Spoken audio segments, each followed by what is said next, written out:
doofus. Well, Steven Gomez here, Cramedy Studios. What's up, guys? It's Victor Andres from Cramedy Studios, obviously. All right. So today we were able to get some work done on filming a pilot. So there's certain things you kind of want to be able to go over in pre-production. We're in pre-production. Right? Yeah, pre-production. Right. So pre-production. So there's certain things you want to make sure that you go ahead and take a look at, and that one is your script.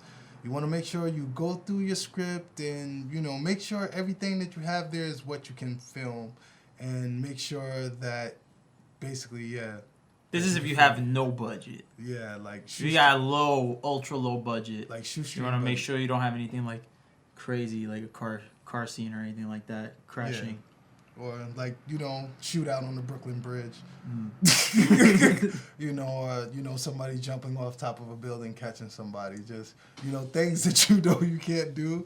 You want to try to keep your script grounded and try to make sure that everything is basically realistic. It just has to be something that you can do. All of us don't have that Steven Spielberg money, so we can't blow up everything. Even though blowing up stuff is so cool, but you can't do that.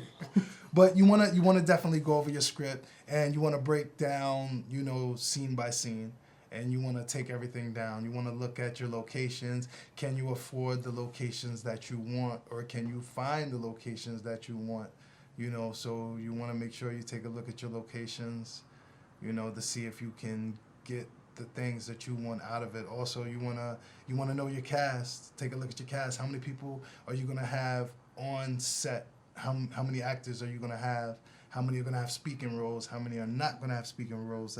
How many extras you need? So you wanna really do a serious scene breakdown, as I like to say. You wanna do a scene breakdown and see that you can acquire everything that you're gonna need to film.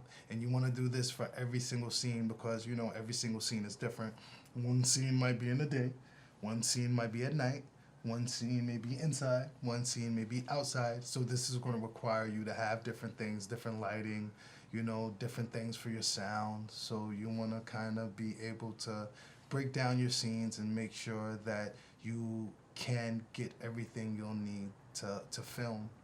So like, and something that has worked for us when we did our short film with one of our first short films that we've ever did, called Vilified Banker.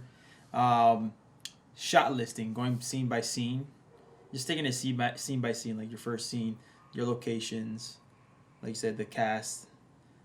You got to figure out who's in it, the wardrobe, but then also something to make it run more smoothly in a fluid manner is just be really specific on your shot lists, so that things can go smooth. After you get your close-up, you want to get your medium, you want to get your establishing shots, etc., etc. So then you're just marking off the list. So then you have everything that you want, that you see in your mind. You've already accomplished those tasks, so that you're not running around like, oh, I think this will look cool, this will look cool. Although sometimes that's cool because you get inspired. You're in the location, you're in the setting. You're like, oh, actually, I think something from over here would actually look a lot better. So let's do this. But you definitely want to get the foundational shots, so that you can tell your story. And then once you're done with that, you can go a little more creative with it. I think I like working like that. I know some people they just wing it. Yeah, and it works sometimes. Sometimes it works. Sometimes you get cool stuff. But me, I'm such a structured person. Like, I need to know what's going on, what's happening. Step 1, step 2, step 7, etc., etc., etc. That's what helps me work on things. Yeah. And then you gotta think of your time. Like, you want to get, as Vic said, you want to get the main things down first, then do the extra, because you're not sure how much time you're gonna have. Like, if you go to a place and you only have 4 or 5 hours to film, you don't really want to be, okay, after you get one establishing shot, I want to get this also, let's get this.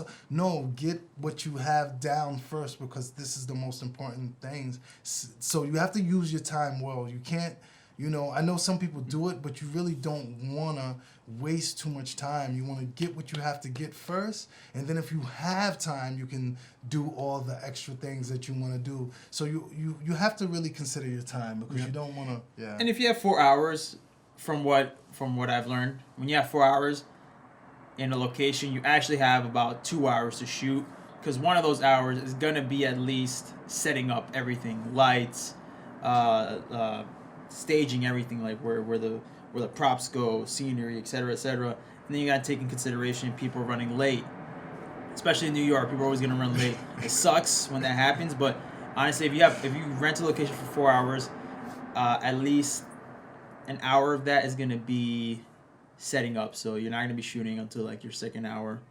and then your last hour is gonna be packing up. So you really only have 2 hours, I think, from what I've learned. I'm sure that we can probably structure it a little bit better, but there's always like curveballs that happen. Yeah. And you know, life throws curveballs at you all the time. Yeah. But yeah, if you got 4 hours at a place, you want to use your time wisely. So you want to make sure you have everything as specific as possible. I like to have it as specific as possible, so I'm not running around with like a chicken with my head off. But that's what we're doing right now. We're working on structuring our pilot. Mm-hmm. We're taking a different approach here. This is gonna be. We've done Internet Police. We've done little sketches here and there, but this is actually gonna be the first season, like a series, that we're gonna take it episode by episode, and like after we're done with the first episode, our plan is to do a little trailer for it. Yeah. And show you and other people. Probably put it on Seed and Spark. That's a good platform to put your projects on. From what I've learned, I went to a couple of talks, and they seem really good. So yeah, just taking it step by step, and yeah, we're seeing to see how this pans out over the next year. But I'm excited about it because I really like the script that we have going on here. Yeah, it's cool. I like it. Yeah. It's fun. I wish we could tell you more about it, but no. You gotta wait. You gotta wait for that.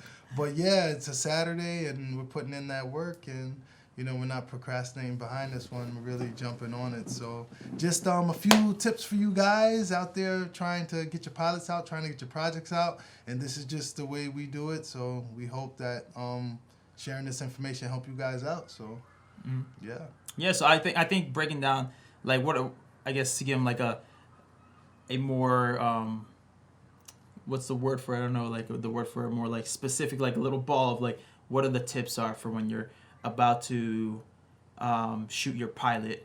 I think run over your script again. Yep, definitely script. So run over your script. Check out the locations. Mm-hmm. Check out the cast and crew. Yep. And structure your shot list. Yeah, shot list. Structure your shot list. Yeah, so run over your script, locations, cast and crew, and your shot list. Structure it so you can use your time optimally. Yeah. Yep. All right, guys. All right. Thanks for watching. We're gonna keep you more updated. We're gonna be doing this a little bit more like on a weekly basis. Yeah. Keeping you updated on our progress on this pilot that we have going on. All right. Thanks for watching. Work hard. Beat it, doofus!